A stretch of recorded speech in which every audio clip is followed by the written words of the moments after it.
Hi ಎಲ್ರಿಗೂ ನಮಸ್ಕಾರ. Welcome back to our channel. ನಾನಿವತ್ತು ಒಂದು ಸಿಂಪಲ್ಲಾಗಿ ಪಪ್ಪು ಯಾವ ಥರ ಮಾಡೋದು ಅಂತ ತೋರಿಸ್ತಿದ್ದೀನಿ. ಇದು ಕ್ವಿಕ್ಕಾಗಿ ನೀವು ಮನೇಲಿ ಮಾಡ್ಕೋಬೋದು ಮತ್ತು ತುಂಬ ಹೆಲ್ತಿಗೆ ಒಳ್ಳೆಯದು. ಈ ಚಳಿಗಾಲದಲ್ಲಿ ಮುದ್ದೆಗೆ ಮತ್ತು ಅನ್ನಕ್ಕೆ ಎಲ್ಲದಕ್ಕೂ ಸೂಪರ್ ಕಾಂಬಿನೇಷನ್. ಇದನ್ನು ಮಾಡೋಕ್ಕೆ ಏನೇನು ಬೇಕು ಮತ್ತು ಇದನ್ನು ಯಾವ ರೀತಿಯಾಗಿ ಮಾಡೋದು ಅಂತ ನಾನು ನಿಮ್ಗೆ ಇವಾಗ ತೋರಿಸ್ತೀನಿ. ನಾನು ಇಲ್ಲಿ ಒಂದು ಅರ್ಧ ಕಟ್ ಮಾಡಿರೋ ಈರುಳ್ಳಿ ತೊಗೊಂಡಿದ್ದೀನಿ ಮತ್ತು 6ರಿಂದ 7 ಹಸಿಮೆಣ್ಸಿನ್ಕಾಯಿ ತೊಗೊಂಡಿದ್ದೀನಿ. ಒಂದು 2 3 ಟೊಮೊಟೊ ತೊಗೊಂಡಿದ್ದೀನಿ. ಒಂದು ಸಣ್ಣ ಬೆಳ್ಳುಳ್ಳಿ ತೊಗೊಂಡಿದ್ದೀನಿ. ಹಾಗೆ 3 ಥರದ ಸೊಪ್ಪು ತೊಗೊಂಡಿದ್ದೀನಿ ನಾನು. ಅದು ಸಬ್ಬಾಕ್ಸಿ, ಮೆಂತೆ, ಪಾಲಕ, ಇದು 3 ಥರದ ಸೊಪ್ಪು ತೊಗೊಂಡಿದ್ದೀನಿ. ಹಾಗೆ ನಾನು 3 ಥರದ ಸೊಪ್ಪು ತೊಗೊಂಡಾದ್ಮೇಲೆ 1 ಕಪ್ ಬೇಳೆ, ಒಂದು ಸ್ವಲ್ಪ ಅರಿಶಿನ, ಸ್ವಲ್ಪ ಉಪ್ಪು, ಸ್ವಲ್ಪ ಸಾಂಬಾರು ಪುಡಿ, 2 ಟೇಬಲ್ ಸ್ಪೂನ್ ಸಾಂಬಾರು ಪುಡಿ ತೊಗೊಂಡಿದ್ದೀನಿ. ಒಂದು ಅರ್ಧ ಕಟ್ ಮಾಡಿರೋ ಈರುಳ್ಳಿ ತೊಗೊಂಡಿದ್ದೀನಿ ಮತ್ತು 3ರಿಂದ 4 ಒಣಮೆಣ್ಸಿನ್ಕಾಯಿ ತೊಗೊಂಡಿದ್ದೀನಿ. ಸ್ವಲ್ಪ ಕರಿಬೇವು, ಆಮೇಲೆ 1 ಬೆಳ್ಳುಳ್ಳಿ ಸುಲಿದಿಟ್ಕೊಂಡಿದ್ದೀನಿ. ಇದು ನೆಕ್ಸ್ಟ್ ಆದಮೇಲೆ ನಾನು ಒಂದು ಕುಕ್ಕರ್ ತೊಗೊಂಡಿದ್ದೀನಿ. ಇಲ್ಲಿ ಕುಕ್ಕರಲ್ಲಿ ಬೇಳೆ ಹಾಕ್ತಾಯಿದ್ದೀನಿ. ಬೇಳೆನ ತೊಳ್ಕೊಬೇಕು ನಾವು. ಒಂದು ಸರಿ ತೊಳ್ಕೊತೀನಿ ನಾನು. ತೊಳ್ಕೊಂಡಿದ್ದೀನಿ. ಇವಾಗ ಬೇಳೆ ತೊಳ್ಕೊಂಡಾದ್ಮೇಲೆ ನೀರುಳ್ಳಿ ಮತ್ತು ಹಸಿರು ಮೆಣಸಿನ್ಕಾಯಿ ಮತ್ತು ಟೊಮೊಟೊ ಎಲ್ಲನೂ ಈ ಕುಕ್ಕರಲ್ಲಿ ಹಾಕಬೇಕು.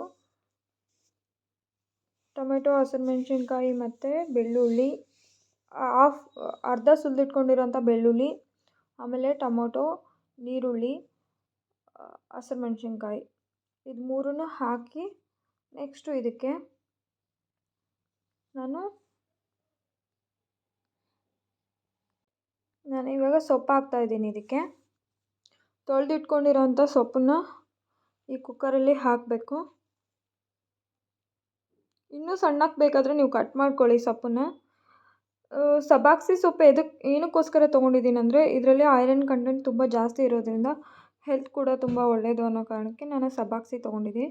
ನಿಮಗೆ ಯಾವ ಸೊಪ್ಪು ಇಷ್ಟನೋ ಆ ಸೊಪ್ಪನ್ನ ತೊಗೊಳ್ಳಿ. ನೆಕ್ಸ್ಟ್ ಉಪ್ಪು ಹಾಕ್ತಾಯಿದ್ದೀನಿ ನಾನಿಲ್ಲಿ. ಉಪ್ಪು, ಸ್ವಲ್ಪ ಅರಿಶಿನ ಹಾಕಿಬಿಟ್ಟು ಇದು ನಮಗೆ 3ರಿಂದ 4 ವಿಜಲ್ ಬರೋ ತನಕ ಚೆನ್ನಾಗಿ ಇದನ್ನು ಕೂಗಿಸ್ಕೋಬೇಕು. ಸ್ವಲ್ಪ ನೀರು ಹಾಕಿ, ನೀರು ಸ್ವಲ್ಪ ಕಡಿಮೆನೇ ಹಾಕಿ, ತುಂಬ ಜಾಸ್ತಿ ಹಾಕೋಕೆ ಹೋಗಬೇಡಿ, ಯಾಕಂದರೆ ಉಪ್ಪು ಬರುತ್ತೆ. ಇದನ್ನು 4 ವಿಜಲ್ ಕೂಗಿಸ್ಕೋಬೇಕು. 3-4 ವಿಜಲ್ ಕೂಗಿಸ್ಕೊಂಡಾದ್ಮೇಲೆ ಇದು ಚೆನ್ನಾಗಿ ಮೆತ್ತಗೆ ಮ್ಯಾಶ್ ಆಗೋ ಥರ ಆಗಿರಬೇಕಿದು. ಇವಾಗ ನಾನು ಇದನ್ನು 4 ವಿಜಲ್ ಹಾಕ್ಸಿದ್ದೀನಿ. ಓಪನ್ ಮಾಡೋಣ ಇವಾಗ ಹೇಗಾಗಿದೆ. ಇದು ಬೆಂದಿದೆ ಚೆನ್ನಾಗಿ.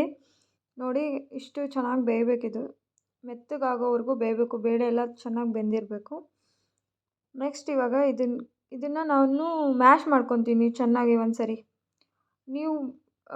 ನೀವು ಚೆನ್ನಾಗಿ ಮ್ಯಾಶ್ ಮಾಡ್ಕೋಬೇಕು. ಮ್ಯಾಶ್ ಮಾಡ್ಕೊಂಡಾದ್ಮೇಲೆ ಸಾಂಬಾರು ಪುಡಿ ಹಾಕ್ತಾಯಿದ್ದೀನಿ ನಾನು. ಇಲ್ಲಿ ನಾನು ಒಂದು 2 ಟೇಬಲ್ ಸ್ಪೂನಷ್ಟು ಸಾಂಬಾರು ಪುಡಿ ತೊಗೊಂಡಿದ್ದೀನಿ. ಅದನ್ನು ಇದಕ್ಕೆ ಮಿಕ್ಸ್ ಮಾಡಿ ಚೆನ್ನಾಗಿ ಮ್ಯಾಶ್ ಮಾಡ್ಕೊತೀನಿ. ಮ್ಯಾಶ್ ಮಾಡ್ಕೊಂಡಾದ್ಮೇಲೆ ನೋಡಿ, ಇದು ಕರೆಕ್ಟಾಗಿ ಮ್ಯಾಶ್ ಮಾಡ್ಕೊಂಡಿದ್ದೀನಿ. ಇವಾಗ ನಾನು ಈ ಥರ ಕನ್ಸಿಸ್ಟೆನ್ಸಿ ಬರಬೇಕದು ಚೆನ್ನಾಗಿ. ನೆಕ್ಸ್ಟ್ ಇವಾಗ ನಾನು ಇದಕ್ಕೆ ಒಗ್ಗರಣೆ ಹಾಕೋಕ್ಕೆ ಆಲ್ಮೋಸ್ಟ್ ನಿಮಗೆಲ್ಲ ಗೊತ್ತಿರುತ್ತೆ. ಎಣ್ಣೆ ಇಲ್ದಂಗೆ ಒಗ್ಗರಣೆ ಹಾಕೋಕ್ಕೆ ಸಾಧ್ಯನೇ ಇಲ್ಲ. ಎಣ್ಣೆ ಬೇಕೇ ಬೇಕು. ನೆಕ್ಸ್ಟು ನಾವು ಸಾಸಿವೆ ಜೀರಿಗೆ ಇಲ್ದಂಗೂ ಒಗ್ಗರಣೆ ಹಾಕೋಕ್ಕಾಗಲ್ಲ. ಸಾಸಿವೆ ಜೀರಿಗೆ ಎಣ್ಣೆ ಎಲ್ಲರಿಗೂ ಕಾಮನಾಗಿ ಗೊತ್ತಿರೋದೆ. ಅದನ್ನು ನಿಮ್ಗೆ ಹೇಳಿಲ್ಲ ನಾನು ಫಸ್ಟಲ್ಲಿ. ಈಗ ಎಣ್ಣೆ ಹಾಕ್ತಾಯಿದ್ದೀನಿ. ನಾನು ಒಂದು ಪಾತ್ರೆ ತೊಗೊಂಡಿದ್ದೀನಿ. ಈ ಪಾತ್ರೆಯಲ್ಲಿ ಎಣ್ಣೆ ಹಾಕ್ತಾಯಿದ್ದೀನಿ. ಇದು ಎಣ್ಣೆ ಕಾದಿದೆ. ಇದಕ್ಕೆ ಸಾಸಿವೆ ಜೀರಿಗೆ ಹಾಕಿದ್ದೀನಿ ನಾನು. ಈ ಸಾಸಿವೆ ಜೀರಿಗೆ ಚೆನ್ನಾಗಿ ಸಿಡಿಬೇಕು. ಒಂದು ಸ್ವಲ್ಪ ಸಿಡಿದಾದ್ಮೇಲೆ ನೆಕ್ಸ್ಟ್ ಇದಕ್ಕೆ ನಾನು ಬೆಳ್ಳುಳ್ಳಿ ಹಾಕ್ತಾಯಿದ್ದೀನಿ. ಬೆಳ್ಳುಳ್ಳಿ ಹಾಕಿದ್ಮೇಲೆ ನೆಕ್ಸ್ಟು ಸ್ವಲ್ಪ ಬೆಳ್ಳುಳ್ಳಿ ಕೆಂಪಗಾದ ತಕ್ಷಣ, ಕೆಂಪಗಾಗಿದೆ, ಇವಾಗ ಒಣಮೆಣ್ಸಿನ್ಕಾಯಿ ಹಾಕಿದ್ದೀನಿ. ಒಣಮೆಣ್ಸಿನ್ಕಾಯಿ ಹಾಕಿದ ತಕ್ಷಣ ಬೇಗ ಈರುಳ್ಳಿ ಹಾಕಬೇಕು. ಯಾಕಂದರೆ ಒಣಮೆಣ್ಸಿನ್ಕಾಯಿ ಹೊತ್ತೋಗುತ್ತೆ, ಇಲ್ಲ ಕರಿಗಾಗುತ್ತೆ. ಹಾಗಾಗಿ ಈರುಳ್ಳಿ ಹಾಕಿಬಿಡ್ಬೇಕು. ನೆಕ್ಸ್ಟು ಈರುಳ್ಳಿ ಸ್ವಲ್ಪ ಕೆಂಪಗಾಗೋವರೆಗೂ ಬಿಡಬೇಕು. ಅದನ್ನು ಈರುಳ್ಳಿ ಚೆನ್ನಾಗಿ ಫ್ರೈ ಮಾಡ್ಕೋಬೇಕು. ಈರುಳ್ಳಿ ಫ್ರೈ ಆದಮೇಲೆ ಲಾಸ್ಟಲ್ಲಿ ನಾವು ಕರಿಬೇವನ್ನು ಹಾಕಬೇಕು. ಯಾಕಂದರೆ ಫ್ಲೇವರ್ ಹಾಗೇ ಇರಬೇಕು ಅಂದರೆ ಕರಿಬೇವಿಂದು ನಾವು ಯಾವಾಗಲೂ ಲಾಸ್ಟಲ್ಲಿ ಕರಿಬೇವನ್ನು ಹಾಕಬೇಕು. ಇಲ್ಲ ಅಂದರೆ ಈ ಬಿಸಿ ಎಣ್ಣೆಯಲ್ಲಿ ಕರಿಬೇವು ಹಾಕಿದರೆ ಅದು ಒಣಗಿರೋ ಥರ ಆಗಿಬಿಡುತ್ತೆ, ಫ್ಲೇವರಿಗೆ ಇರಲ್ಲ. ಹಾಗಾಗಿ ಲಾಸ್ಟಲ್ಲಿ ಕರಿಬೇವನ್ನ ಹಾಕ್ಬೇಕು ನಾವು. ಇದನ್ನು ಚೆನ್ನಾಗಿ ಫ್ರೈ ಮಾಡ್ಕೋಬೇಕು ಇವಾಗ ನಾವು. ಇದು ಇವಾಗ ಚೆನ್ನಾಗಿ ಫ್ರೈ ಆಗಿದೆ. ಈಗ ನಾವು ಬೇಯಿಸಿಟ್ಕೊಂಡಿರೋಂಥ ಸೊಪ್ಪನ್ನು ಇದಕ್ಕೆ ಹಾಕಬೇಕು. ಸೊಪ್ಪು ಮತ್ತು ಬೇಳೆ ಎಲ್ಲನೂ ಬೇಯಿಸಿಟ್ಕೊಂಡಿರೋದನ್ನ ಇದಕ್ಕೆ ಹಾಕಬೇಕು. ಹಾಕಿ ಇವಾಗ ಇದನ್ನು ಗಟ್ಟಿ ಆಗೋವರೆಗೂ 10ರಿಂದ 5 ನಿಮಿಷ ಕುದಿಸ್ಬೇಕು. ಚೆನ್ನಾಗಿ ಕುದಿಸಿದಾದ್ಮೇಲೆ ಈಗ ಪಪ್ಪು ರೆಡಿ ಆಗುತ್ತೆ. ನೆಕ್ಸ್ಟ್ ಇದನ್ನು ಅನ್ನ ಹಾಕ್ಕೊಂಡು ಸ್ವಲ್ಪ ಪಪ್ಪು ಹಾಕ್ಕೊಂಡು ತುಪ್ಪ ಹಾಕ್ಕೊಂಡು ತಿಂತಾಯಿದ್ರೆ ಸೂಪರ್ ಕಾಂಬಿನೇಷನ್. ಮಕ್ಕಳಿಗೂ ತುಂಬ ಇಷ್ಟ ಆಗುತ್ತೆ ಈ ಪಪ್ಪು. ನೀವು ಮನೇಲಿ ಟ್ರೈ ಮಾಡಿ. ಹೇಗಿತ್ತು ಅಂತ ನನ್ನ ಕಮೆಂಟ್ ಬಾಕ್ಸಲ್ಲಿ ಬಂದು ಕಮೆಂಟ್ ಮಾಡಿ. ನೋಡಿ ಇವಾಗ ಇದು ಕುದೀತಾ ಇದೆ ಚೆನ್ನಾಗಿ. ಇವಾಗ ಪಪ್ಪು ರೆಡಿಯಾಗಿದೆ. ಇದನ್ನು ಮುದ್ದೆ ಜೊತೆಲಾದರೂ ಅನ್ನದ ಜೊತೆಲಾದರೂ ಸರ್ವ್ ಮಾಡಿ. ನಿಮ್ಮ ಮಕ್ಕಳಿಗೂ ತುಂಬ ಇಷ್ಟ ಆಗುತ್ತೆ. ಬಿಗಿನರ್ಸ್ ಕೂಡ ಬೇಗನೆ ಮಾಡ್ಕೋಬೋದು ಇದನ್ನು ಕ್ವಿಕ್ಕಾಗಿ ನೀವು ಮನೇಲಿ. ಎಲ್ಲರೂ ಪ್ಲೀಸ್ ನನ್ನ ಚಾನಲ್ನ ಸಬ್ಸ್ಕ್ರೈಬ್ ಮಾಡಿ, ಹಾಗೆ ಶೇರ್ ಮಾಡಿ. ನಿಮಗಿಷ್ಟ ಆದರೆ ಈ ರೆಸಿಪಿ ಒಂದು ಲೈಕ್ ಮಾಡಿ. ನೆಕ್ಸ್ಟ್ ಮತ್ತೆ ಇನ್ನೊಂದು ರೆಸಿಪಿ ಜೊತೆ ನಿಮ್ಮ ಮುಂದೆ ಬರ್ತೀನಿ.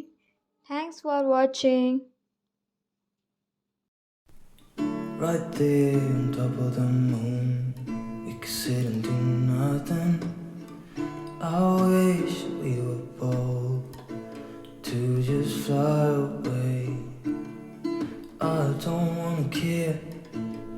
It's